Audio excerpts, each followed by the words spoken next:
很大，是把那个沙发是那个去买，在那边去了。เราอยู่เราอยู่เราก็ไม่เกี่ยวกันละ 我们本来很多沙发เข้าไปนะเป็นมาประจองอ่ะกำไงเราโซฟาอยู่นั่นน่ะ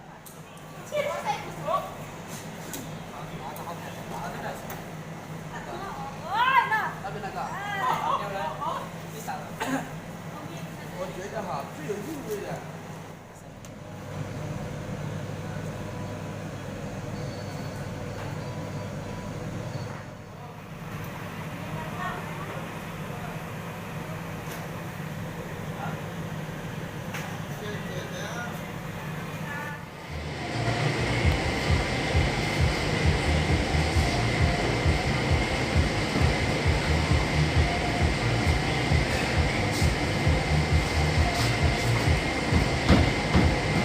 我那晒地皮嘞，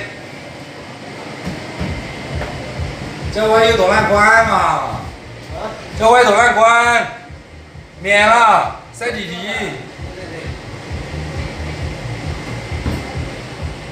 这啥多对嘛？我这啥多？